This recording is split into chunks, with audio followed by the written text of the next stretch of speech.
না না, হবে না, হবে না, হবে না, ওরকমভাবে যাওয়া যাবে না, পরে দেখতে হবে। যাই হোক, ছেলে আমার বলছে যে সন্তোষ মিত্র স্কোয়ারে ঠাকুর দেখতে যাবে। পুজো এসে গেছে, আপনারা সবাই জানেন। আর এখন আমাদের আশপাশে প্রচণ্ড পরিমাণে ওই গান বাজনা হচ্ছে, তো মানে কোনো মতে আমাকে ভিডিওটা বানাতে হচ্ছে। আমার মনে হলো ভিডিওটা খুব ইম্পর্টেন্ট, বানাতেই হবে, তাই সেই জন্য আমি ভিডিওটা বানাচ্ছি। এই ব্যাপারটা হচ্ছে কি, ছেলের সাথে কথা হচ্ছিল একটু আগে, বলছিল যে সন্তোষ মিত্র স্কোয়ারে ঠাকুর দেখতে যাবে। সবাই যায়, যারা কলকাতায় ঠাকুর দেখতে আসে তারা মোহাম্মদ আলী পার্ক, সুরুচি সংঘ বা অন্যান্য ব্লা ব্লা ব্লা, এবং তার সঙ্গে সন্তোষ মিত্র তো যায়। তো এবার এই কলকাতা সন্তোষ মিত্র স্কোয়ারে ঠাকুর খুব বিখ্যাত। এবছর তো আবার শুনছি নাকি সব ঝামেলা ঝঞ্ঝাট হয়েছে, বন্ধও নাকি হয়ে যেতে পারে পুজো। রাজনৈতিক চর্চা, বিচার বিবেচনা বিভিন্ন রকম চলছে, সে যাকে সেটা পরের ব্যাপার। কিন্তু আপনারা কি জানেন এই সন্তোষ মিত্র স্কোয়ার কে? এই সন্তোষ মিত্র জানেন কি? শুনুন তাহলে একটা গল্প বলি আপনাদের। ইংরেজদের গণহত্যায় মৃতদের মরদেহ আনতে হিজলি গেছিলেন সুভাষচন্দ্র বোস। বন্দীদের উপরে গুলি চালানোর জন্য তিনি তীব্র মানে প্রতিবাদ করেছিলেন, এবং এটা ন্যক্কারজনক ঘটনা ছিল। এবং তারপরে তিনি ওখানে যান, এবং তখন তিনি কলকাতা কর্পোরেশনের তরফে সেন্ট জমস স্কোয়ারের নাম বদলে সন্তোষ মিত্র স্কোয়ার রাখেন, এবং তখন ছিলেন উনি কলকাতা কর্পোরেশনের মেয়র সুভাষচন্দ্র বোস, ঠিক আছে? এবং এই নাম বদলের জন্য উনি মানে প্রধানত আর কি ইনভলভ ছিলেন নামটা বদলের জন্য।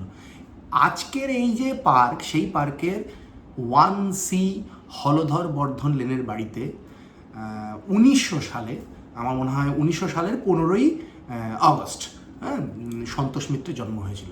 এবং একজন খুব মানে সাধারণ মধ্যবিত্ত পরিবারে উনি জন্মগ্রহণ করেছিলেন। এবং তারপরে 1915 সালে কলকাতায় হিন্দু স্কুল থেকে ম্যাট্রিকুলেশন পাশ করে তারপর উনি প্রেসিডেন্সি কলেজ থেকে দর্শন শাস্ত্রে উনি স্নাতক হয়েছিলেন। সন্তোষ মিত্র ছিলেন খুবই মেধাবী ছাত্র, এবং 1921 সালে কলকাতা বিশ্ববিদ্যালয়ে তিনি স্নাতকোত্তর স্তরে উত্তীর্ণ হন, এবং তারপরে LLB ডিগ্রি অর্জন করেছিলেন। ভারতে তখন কিন্তু গান্ধীজির নেতৃত্বে অসহযোগ আন্দোলন একটা মানে ফুল সুইংয়ে চলছে। আর এরকম অবস্থাতে তিনি কেন, যে কোনো ছাত্র যুব সংগঠন তখনই আন্দোলনে জড়িয়ে পড়েছিল। তা সেদিক থেকে ওনারও কোনো রকম মানে অন্যথা হয়নি, উনিও কোনো রকমভাবে বিভিন্ন রকম ঘটনাচক্রে এর সঙ্গে জড়িয়ে পড়লেন। এবং তারপরে উনি ঠিক করলেন যে ইংরেজদেরকে ভারতবর্ষ থেকে বিতাড়িত করার জন্য যে আমাদের স্বদেশী আন্দোলন, তাতে উনি যোগ দেবেন, এবং নিজের উজ্জ্বল ভবিষ্যৎ সমস্ত কিছু ছেড়ে দিয়ে উনি দেশ স্বাধীন করতে ঝাঁপিয়ে পড়লেন। এবং তারপরে হুগলির বিদ্যা মন্দিরে বিপ্লবী কাজের জন্য উনি নিয়মিত যাতায়াত করতেন, এবং ওখানের বিদ্যা মন্দিরের প্রধান ছিলেন ভূপতি মজুমদার। এবং ভূপতি মজুমদারের সঙ্গেই সন্তোষ মিত্রের যোগাযোগের সূত্রে ওনার সাথে বারীন্দ্র ঘোষ এবং যতীন্দ্র মোহন সেনগুপ্তের পরিচয় হয়। 1922 সালের দুজনে মিলে সন্তোষ মিত্রের সঙ্গে গড়ে তোলেন স্বরাজ সেবক সংঘ। এটি একটি সংস্থা ছিল, যে সংস্থা গান্ধীজির অহিংস অসহযোগ আন্দোলনের সঙ্গে একই সাথে প্যারালালি কাজ করত। এরা শ্রমিক আন্দোলনে যুক্ত ছিল। চট্টগ্রামে যুব বিদ্রোহের সময় অস্ত্র সাহায্য করতো এরা গোপনে, এবং অহিংস আন্দোলনের সময় বিভিন্ন রকমভাবে গান্ধীজির অনুগামী যারা ছিলেন তাদেরকে সাহায্য করতেন। 1923 সালে শাঁখারীটোলা হত্যা মামলায় এক ইংরেজ পোস্টমাস্টারকে খুনের অভিযোগে সন্দেহের বশে তাকে গ্রেপ্তার করে নেয় পুলিশ, এবং তাকে আলিপুর মোড় মামলাতেও গ্রেপ্তার করা হয়েছিল। এবারেও প্রমাণ ছিল না, আর ওবারেও প্রমাণ ছিল না। ক্রমে বিভিন্ন রকম মামলা চলে, এবং তারপর উনি ছাড়া পেয়ে যান। কিন্তু সন্তোষ কুমার মিত্র ক্রমাগতভাবে এই ধরনের কাজে ইনভলভ হওয়ার জন্য ইংরেজদের কাছে একটা অস্বস্তির কারণ হয়ে দাঁড়াচ্ছিলেন। তারা মনে করছিলেন যে এই অবস্থায় কিন্তু সন্তোষ মিত্র আমাদের কাছে একটা থ্রেট, এবং এই দেশের নিরাপত্তার জন্য তাকে তখন ইংরেজ সরকার বিপজ্জনক বলে ঘোষণা করেন। এবং তখন উনি হয়ে যান অ্যাকচুয়ালি একজন সিকিউরিটি প্রিজনার। তখন প্রচুর সংখ্যক মানুষকে বিনা অভিযোগে, বিনা কোনো অপরাধে গ্রেফতার করে জেলবন্দি করা হতো, এবং তাতে নিয়ে শাসকদের সঙ্গে একটা নতুন ধরনের সমস্যার সৃষ্টি হয়েছিল। প্রথমত পর্যাপ্ত জায়গার অভাব ছিল, আর তারপরে আলিপুর অন্যান্য কারাবাসগুলোতে সাধারণত দাগি আসামিদের সঙ্গে এদের রাখতে হতো, কিন্তু বেসিক্যালি এরা ছিলেন রাজনৈতিক বন্দী। সেই জন্য এরা সমানে আন্দোলন করতেন যে আমাদের এই স্ট্যাটাস পাওয়া উচিত, আমরা এদের সঙ্গে থাকবো না।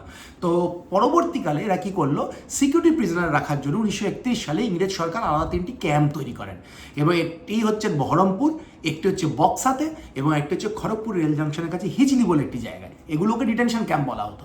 হিজলিতে সন্তোষ মিত্রকে রাখা হয়েছিল। এই বিশেষ বন্দীদের কিছু স্বাধীনতা থাকলেও বাইরের রাজনৈতিক জগতের সঙ্গে তাদের যোগাযোগের কোনো অধিকার ছিল না। এবারে ওই বছর মানে যখন ভারতের স্বাধীনতা আন্দোলন চরমে পৌঁছলো, বিপ্লবী দীনেশ গুপ্তকে ফাঁসি দেওয়া হলো। দীনেশ গুপ্তের ফাঁসির সাজা ঘোষণাকারী বিচারক রেনল্ড গার্লিককেও 27 জুলাই আলিপুর কোর্টের সামনে গুলি করে মারা হয়। এই ঘটনার খবর বেশ কিছুদিন পরে হিজলি ক্যাম্পে পৌঁছায়।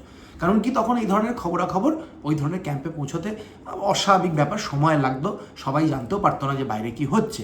তো আলটিমেটলি 15ই সেপ্টেম্বর হিজলি জেল থেকে এই যে 3 জন বন্দী ধরা পড়েছিলেন সন্তোষ মিত্রর সাথে, তারা চেষ্টা করেন পালাবার এবং তারা পালাতে সক্ষম হন। এবং তারপরে ওই পরিস্থিতি সামলানোর জন্য বিশাল পুলিশ বাহিনী দিয়ে হিজলি ক্যাম্প ঘিরে ফেলা হয়, প্রচণ্ড তল্লাশি চলে, বর্বরচিত অত্যাচার হয়, যাকে পায় তাকে ইংরেজ সরকার হত্যা করে। কিন্তু তা সত্ত্বেও সন্তোষ মিত্রের কোনো খোঁজ কিন্তু পাওয়া যায়নি এবং 25 জন বন্দী গুরুতর আহত হয়েছিলেন। এবং তখন দেখা গেল যে এই যে বন্দীরা আহত হয়েছিলেন এবং পরবর্তীকালে মারা গেছেন, তাদের মধ্যে সন্তোষ মিত্র একজন ছিলেন। এবং তখন এই ঘটনার প্রতিবাদে রবীন্দ্রনাথ গর্জে ওঠেন, সুভাষচন্দ্র বোস স্বয়ং হিজলিতে ছুটে গেছিলেন। তারপরে তো কতদিন কত কিছু হয়ে গেছে, ভারত স্বাধীন হয়েছে, এইভাবেই সন্তোষ মিত্র আমাদের স্বাধীনতার ইতিহাসে রয়ে গেছে। আজ দুর্গাপুজোর আড়ম্বরে আড়ালেই তার নামটা কিন্তু থেকে যায়। দুর্গা পুজো হয়, প্যান্ডেল খুব ভালো হয়, পুরনো পুজো, নামী পুজো, এটা সবাই দেখার জন্য সন্তোষ মিত্র স্কোয়ারে যায়, কিন্তু সন্তোষ মিত্রের কথা হয়তো কেউ মনে করেন না। আর ইনসিডেন্টালি 16ই সেপ্টেম্বর উনি মারা যান এবং এবছর তো পুজো সেপ্টেম্বর মাসেই প্রায় পড়েছে। তো সন্তোষ মিত্র স্কোয়ারে যখন আমরা সবাই পুজো দেখতে যাব, যদি আপনারা কেউ যান, তো একবার কিন্তু সেই সন্তোষ মিত্রকে মনে করবেন যার নামে জায়গার নাম, আর সামান্য কিছু হলেও তার আমাদের স্বাধীনতা সংগ্রামে একটা কন্ট্রিবিউশন আছে। সোশ্যাল মিডিয়া পোস্ট থেকে, আনন্দবাজার এবং অন্যান্য আরও কিছু রেফারেন্স থেকে আমি এই পোস্টটি পেয়েছিলাম এবং আপনাদের সঙ্গে শেয়ার করলাম।